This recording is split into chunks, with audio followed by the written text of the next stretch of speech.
हाय future doctors. सो आज हम करेंगे ह्यूमन हेल्थ एंड डिजीज़ का लेक्चर नंबर 6। और आज हम पता है क्या करेंगे, हमने अभी तक बहुत सारी चीज़ें कंप्लीट कर ली इस चैप्टर के अंदर, है ना। और इस चैप्टर में आज का टॉपिक हमारा होने वाला है, पहले तो हम रीकैप लेंगे कि यस्टरडे सेशन या फिर इससे पहले के जो सेशंस थे उनमें हमने क्या क्या किया। और आज हम करेंगे एक्वायर्ड इम्यूनिटी को डिस्कस। छोटा सा सेशन रखूंगी 15 मिनट का, मे बी, शायद, पता नहीं कितनी लंबी हो जाएगी ये video, but I will try कि मैं छोटा सेशन रखूँ, एक्वायर्ड इम्यूनिटी आपको यहीं पे समझ में आ जाए। रीकैप यस्टरडे सेशन का करते हैं फटाक से, है ना। तो मैं हूँ Ekta Soni, your biology educator on this YouTube channel. Make sure that you are subscribing to this YouTube channel for more such content. देखो, हमने शुरुआत में सबसे पहले पढ़ा था कि हेल्थ क्या होती है। तो हेल्थ जो होती है बच्चों, कंप्लीटली हम सोशली, मेंटली, फिजिकली एकदम वेल होते हैं, एकदम बढ़िया होते हैं, तो हम हेल्दी कहलाते हैं। ठीक है, अभी हमने बहुत सारी डिजीज़ के बारे में डिस्कस किया, infectious and non infectious disease के बारे में। डिसीज़ कॉज करने वाले एजेंट्स बहुत सारे थे, bacteria, viral, fungal, helminthian, protozoan. Typhoid एक बैक्टीरियल डिजीज़ होती है, कॉलेरा एक बैक्टीरियल डिजीज़ होती है, न्यूमोनिया एक बैक्टीरियल डिजीज़ होती है। और इनके सारे सिम्टम्स के बारे में भी हमने देखा था। कोल्ड के बारे में देखा, कॉमन कोल्ड एक वायरल डिजीज़ होती है। हेलमिंथी डिजीज़ के अंदर एस्केरिसिस हमने किया था बच्चों। एस्केरिसिस के बाद में हमने किया था एलिफेंटिएसिस, और उसके बाद में बच्चों हमने एलिफेंटिएसिस के बाद में रिंगवॉर्म भी किया था। ये एक फंगल डिजीज़ होती है ना। 3 टाइप के हमने यहाँ पर फंगी देखे थे, इस तरीके का कुछ रिंगवॉर्म दिखाई देता है। प्रोटोजोअन डिजीज़ में बच्चों हमने मलेरिया के बारे में बहुत बढ़िया सा डिस्कस किया था। ये प्लाज्मोडियम की वजह से होता है। प्लाज्मोडियम की 4 स्पीसीज़ आपको देखने को मिलती हैं। ये इसका साइकिल होता है, मलेरिया का किस तरीके से होता है। एंड देन हमने बातें करी थी, एनसीईआरटी हमने पढ़ ली थी, इम्यूनिटी के बारे में बातें करी थी, innate immunity and acquired immunity. कल की क्लास में हमने इनेट इम्यूनिटी के बारे में बातें करी, जहाँ पे 4 टाइप के बैरियर्स थे, physical, physiological, cellular and cytokine barrier. आज हम बात करेंगे बच्चों एक्वायर्ड इम्यूनिटी की। एक्वायर्ड इम्यूनिटी में आपको मैं बस वही चीज़ें बता देती हूँ, थोड़ी थोड़ी शुरुआत में हम क्या है छोटा सा लेक्चर करेंगे, वही चीज़ें पढ़ते हैं जो एग्जाम में एक्चुअली यहाँ से आती हैं। ठीक है, अब एक्वायर्ड इम्यूनिटी है, पता है आपको एक्वायर्ड इम्यूनिटी एक्चुअली क्या होती है? ये होती है कि हमें बाय बर्थ नहीं मिलती। जैसे इनेट इम्यूनिटी हमें बाय बर्थ मिलती है, बट एक्वायर्ड इम्यूनिटी हमें कभी भी बाय बर्थ नहीं मिलती है। तो एक्वायर्ड इम्यूनिटी हमें कैसे मिलती है? फिर हम बर्थ के बाद में एक्वायर करते हैं, नाम में लिखा हुआ है। अब मान लो कि तुम्हें अपने जन्म के बाद टाइफॉइड हुआ, ठीक है, या फिर कोई और बीमारी, कोई भी बीमारी हो सकती है वो। अभी वो बीमारी हुई तो उसका वैक्सीन लगा तुम्हें, या फिर कोई भी चीज़ तुम्हें उसके बारे उसमें, या फिर वो तुम्हें बीमारी होगी, वो पैथोजन तुम्हें आके डिसीज़ कॉज करता है। तो जब भी पैथोजन हमारे बॉडी से एनकाउंटर करता है ना, तो बॉडी पता है क्या करती है? बॉडी उसके प्रति एक्शन लेती है, और एक्शन लेने के अंदर वो एक्चुअली क्या करती है? वो एंटीबॉडीज़ फॉर्म कर रही होती है, ताकि जो बैक्टीरिया आ रहा है, जो पैथोजन आ रहा है, उसके खिलाफ लड़ने के लिए बॉडी अपनी सेना क्रिएट कर ले। ठीक है, ये एक्चुअली इम्यूनिटी होती है। अब वो नेचुरली प्रेजेंट है तो दैट इज़ फाइन। अगर वो नेचुरली प्रेजेंट नहीं है और बाहर से हमें मिलती है, या फिर हमने एक्वायर करी होती है उसको, तो वो एक्वायर्ड कहलाती है। जैसे कि कोई बीमारी अब हुई है, जन्म के बाद हुई है ना। तो कोई बैक्टीरिया आएगा, जैसे कि टाइफॉइड आया, टाइफॉइड के बैक्टीरिया ने जैसे ही मेरी बॉडी में एंट्री मारी, तो मेरी बॉडी एंटीबॉडीज़ बनाती है उसके खिलाफ, बट उतनी ज़्यादा अमाउंट में एंटीबॉडीज़ नहीं बना पाती कभी कभी, तो वो बैक्टीरिया हम पे हावी पड़ जाता है और उसकी वजह से हम बीमार हो जाते हैं। पर वो एंटीबॉडीज़ तो बनी रह जाती हैं। वो एंटीबॉडीज़ होती हैं बॉडी की मेमोरी के लिए।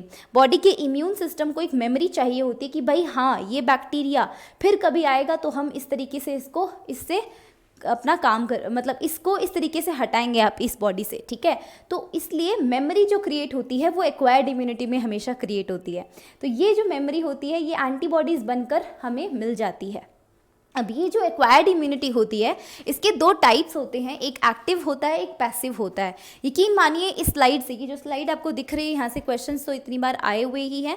और अगर हम बात करें एक्टिव और पैसिव इम्यूनिटी की, तो क्या होती हैं दोनों? एक्टिव का मतलब है कि आपकी बॉडी खुद एंटीबॉडीज़ बना रही है, राइट।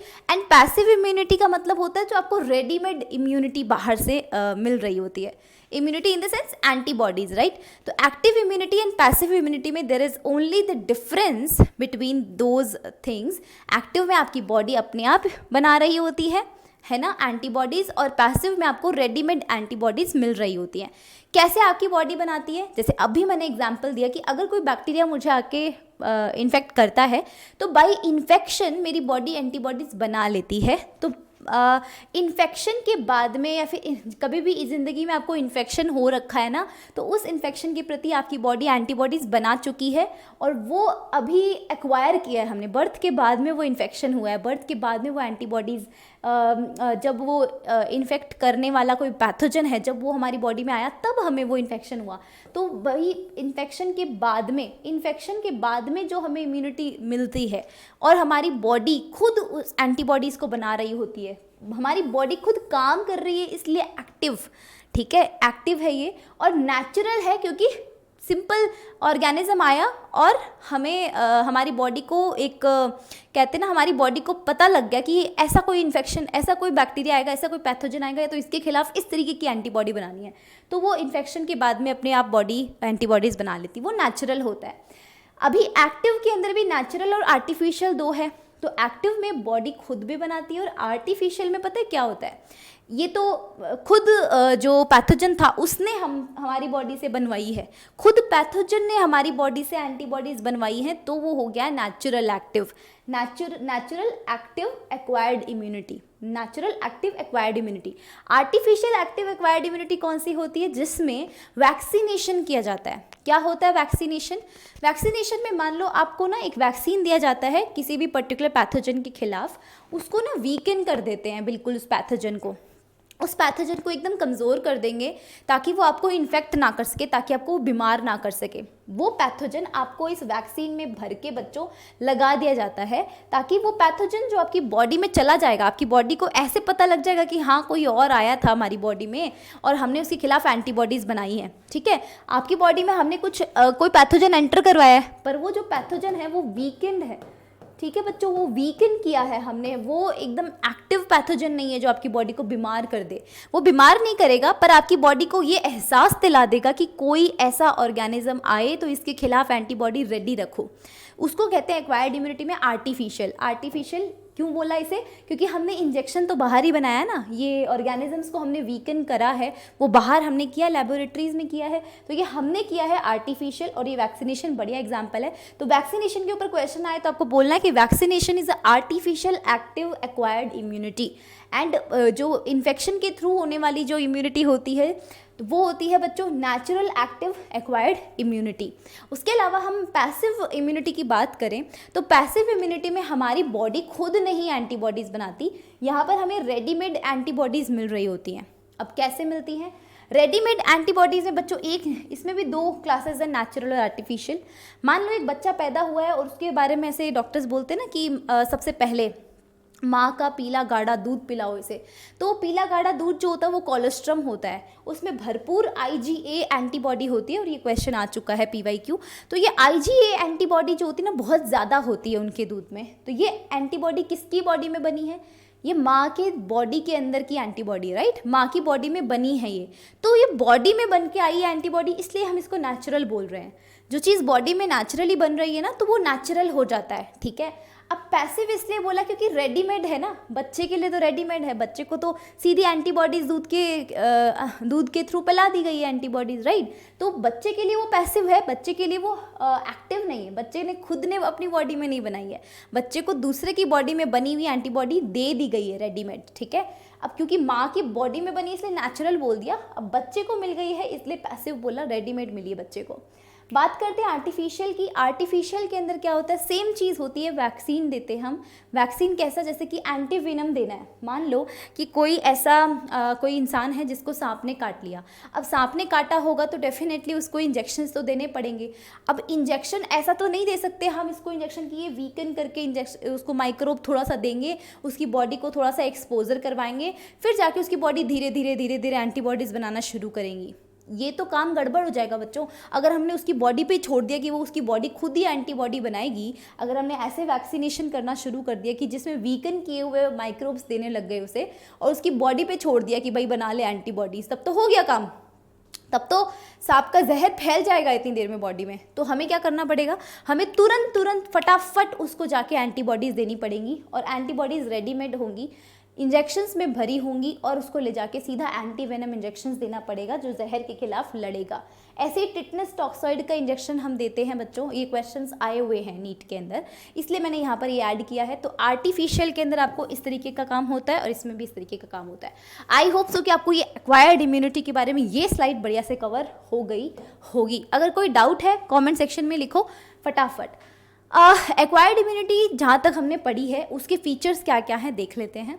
एक्वायर्ड इम्यूनिटी के फीचर्स में बच्चों सबसे इंपॉर्टेंट फीचर है मेमोरी। इसकी मेमोरी मतलब क्या होता है, हमने क्या देखा है एक्वायर्ड इम्यूनिटी में कि कोई माइक्रोब आता है, अब वो माइक्रोब मतलब नेचुरली आए, नेचुरली अटैक करे, या फिर कोई इंजेक्शन के थ्रू वीकन किया हुआ माइक्रोब पहुँचाया जाए बॉडी के अंदर, लेकिन वो आता है माइक्रोब और माइक्रोब के एक्सपोजर की वजह से बॉडी खुद एंटीबॉडीज़ बनाना शुरू करती है, हमारा इम्यून सिस्टम एक्टिव हो जाता है, एंटीबॉडीज़ बनाता है। ठीक है, अब वो एंटीबॉडीज़ बन जाती हैं और वो बनी हुई पड़ी रहती हैं, फिर वापस सेम माइक्रोब अगर कभी ज़िंदगी में फिर अटैक करता है हमें, तो वो जो बनी हुई एंटीबॉडीज़ होती है बच्चों वो काम करना शुरू करती है, वो एंटीबॉडीज़ और नंबर में बढ़ती है। तो जब वापस कभी भी सब्सिक्वेंटली वापस सेम माइक्रोब अगर हमें अटैक करता है तो उस माइक्रोब के नंबर के कंपैरिजन में हमारी एंटीबॉडीज़ का नंबर बहुत ज़्यादा होगा, है ना। तो मेमोरी रहेगी हमारी बॉडी के अंदर, इम्यून सिस्टम के पास मेमोरी रहेगी, भाई तू तो पहले भी आया था फिर कैसे आ गया, हमारे पास हथियार रेडी है, तो वो हथियार मारेंगे और उसको मार देंगे उस बैक्टीरिया को और हमारी बॉडी बची रह जाएगी, हमें इन्फेक्शन नहीं होएगा। ये मेमोरी बेस्ड होता है। और ये जो इम्यूनिटी होती है बच्चों, एक्वायर्ड इम्यूनिटी जो मेमोरी बेस्ड होती है, ये बहुत फास्ट होती है, बहुत फास्ट ये रिस्पॉन्स होते हैं, है ना। यहाँ पर आपको दो रिस्पॉन्स देखने को मिलते हैं एक्वायर्ड इम्यूनिटी में, एक होता है प्राइमरी, एक होता है सेकेंडरी, जिसको हम एनामिनिस्टिक भी बोलते हैं। सेकेंडरी को हम क्या बोलते हैं, एनामिनिस्टिक, जो आपकी एनसीईआरटी में दे रखा है। अब प्राइमरी रिस्पॉन्स वो रिस्पॉन्स होता है जिसमें बच्चों सबसे पहले क्या आता है, एक बैक्टीरिया या कोई पैथोजन अटैक करेगा तो बॉडी को बस एक्सपोजर मिलेगा कि ये आया है, पर बॉडी उसके प्रति इतनी फास्ट एक्ट नहीं कर पाएंगी, तो ज़्यादा एंटीबॉडी नहीं बना पाएंगी और इस वजह से वो उस पैथोजन से लड़ भी नहीं सकती, हो सकता है वो उसकी बॉडी बीमार पड़ जाए। ठीक है, तो वो थोड़ा सा स्लो प्रोसेस होती है, this one is the slow. ठीक है, लेकिन अब उसने एंटीबॉडी बना ली है, अब ये जो है एक्वायर्ड इम्यूनिटी है, एंटीबॉडी बन चुकी है और मेमोरी में सेव हो चुकी है। अब फिर वो सेम बैक्टीरिया आएगा, सेम पैथोजन आएगा ना, उसके खिलाफ वापस जब एंटीबॉडी बनना शुरू होगी, इम्यून सिस्टम बहुत फास्ट एक्ट करेगा, उसको मारने की कोशिश करेगा, तो this will be the fast. ठीक है, तो एनामिनिस्टिक रिस्पॉन्स और सेकेंडरी रिस्पॉन्स हमेशा क्या होते हैं, फास्ट रिस्पॉन्स होते हैं, बहुत क्विक रिस्पॉन्स होते हैं, क्योंकि पहले से ही एक्सपोजर होता है उसे। ठीक है, दूसरा ये स्पेसिफिक होती है, जैसे मान लो कि कोई टाइफॉइड का आपको बैक्टीरिया आता है, तो उस बैक्टीरिया के खिलाफ जो एंटीबॉडीज़ बनी है ना, वो एंटीबॉडीज सिर्फ टाइफॉइड के लिए ही काम करेंगी, उस टाइफॉइड के बैक्टीरिया के लिए काम करेंगी, वो एंटीबॉडीज सिर्फ टाइफॉइड के बैक्टीरिया को मारेंगी। ऐसा नहीं कि कोई और बैक्टीरिया आएगा उसको भी मार देंगी, ऐसा नहीं होता। स्पेसिफिक होती है कि अपना जिस बैक्टीरिया जिस पैथोजन के लिए एंटीबॉडी बनी है, वो एंटीबॉडी बस उसी पैथोजन पे काम करेगी, दूसरे पे नहीं कर सकती। जैसे कि कोरोना वायरस लगाया आपने, कोरोना वायरस का वैक्सीन लगाया आपने, अब वो वैक्सीन सिर्फ कोरोना वायरस जब आप पे अटैक करेगा तभी वो एंटीबॉडीज़ काम आएंगी आपके। ऐसा नहीं कि कोरोना वायरस का वैक्सीन लगाया है तो वो आपको वो एंटीबॉडीज़ आपको किसी पोलियो वायरस के लिए से लड़ने में भी दे देगी। Although polio virus does not exist in India अभी, है ना, लेकिन मान लो एग्जाम्पल ले लेते हैं, तो वो उसके खिलाफ काम नहीं करेगी, वो सिर्फ अपने वाले पे ही काम करेगी, है ना, उसको फिर कोई मतलब नहीं कि कोई आ रहा है या जा रहा है। तो स्पेसिफिक होती है, जबकि इनेट इम्यूनिटी नॉन स्पेसिफिक थी। रिकग्नाइजेशन हो जाता है बच्चों, वो पहचान लेती है। दूसरी बारी जब वापस सेम बैक्टीरिया आता है ना अटैक करने के लिए, तो ये इम्यून रिस्पॉन्स, ये इम्यूनिटी हमें मतलब उस बैक्टीरिया को पहचान लेती है कि तो वही है ना, तो मेमोरी में सेव्ड रहता है ये। डाइवर्सिटी होती है इसमें बच्चों। डाइवर्सिटी का मतलब है कि बहुत अलग अलग टाइप के जो एंटीबॉडी, बहुत अलग अलग टाइप के पैथोजेंस होते हैं और उन पैथोजेंस के खिलाफ बहुत अलग अलग टाइप की एंटीबॉडीज़ हमारी बॉडी में बनी हुई हैं। तो वो एंटीबॉडीज़ अलग अलग टाइप की हैं, अलग अलग पैथोजेंस के लिए, इसलिए डाइवर्सिटी भी है यहाँ पर। तो एक्वायर्ड में हमेशा डाइवर्सिटी होती है, इनेट में डाइवर्सिटी नहीं होती है। क्योंकि अगर हम इनेट में स्किन की बात करें तो स्किन तो सबके लिए सेम है, चाहे कोई सा भी बैक्टीरिया हो, कोई सा भी वायरस आओ, सबके लिए स्किन सेम ही एक्ट करेगी। ठीक है, यहाँ पर कोई डाइवर्सिटी जैसी चीज़ नहीं है और ये नॉन स्पेसिफिक है। ये तो पोलियो वायरस आएगा उसके लिए भी सेम एक्ट करेगी, टिटनस का आएगा तो भी सेम करेगी, टाइफॉइड का, कॉलेरा का, किसी का भी वायरस बैक्टीरिया आएगा सबके लिए सेम एक्ट करेगी। नॉन स्पेसिफिक है, इसको फ़र्क नहीं पड़ता कि तुम आ रहे हो या तुम आ रहे हो, है ना, लेकिन इसको फ़र्क पड़ता है एक्वायर्ड को, ठीक है। ये उसी के लिए काम करेगी जिसके लिए इसको बनाया गया है। तो ये होती है बच्चों हमारी एक्वायर्ड इम्यूनिटी के फीचर्स, और इसी के साथ में हमारी इम्यूनिटी जो होती है, एक्वायर्ड इम्यूनिटी, वो होती है ख़त्म। मैंने आपको कहा था कि मैं 14-15 मिनट का ही सेशन लूँगी, छोटा सा सेशन, जानबूझ के छोटा सेशन रखा है ताकि आपको ईजिली चीज़ें ग्रास्प हों और आप फटाफट चीज़ों को याद कर पाओ, ठीक है, और फटाफट इन लेक्चर्स को देख भी पाओ, ख़त्म भी कर पाओ, ठीक है। Thank you so much for watching this lecture. अब मिलते हैं नेक्स्ट वीडियो के अंदर, तब तक के लिए चैनल को ज़रूर सब्सक्राइब करिएगा, वीडियो को लाइक करिएगा, शेयर करिएगा, because your love and support means a lot. Thank you so much.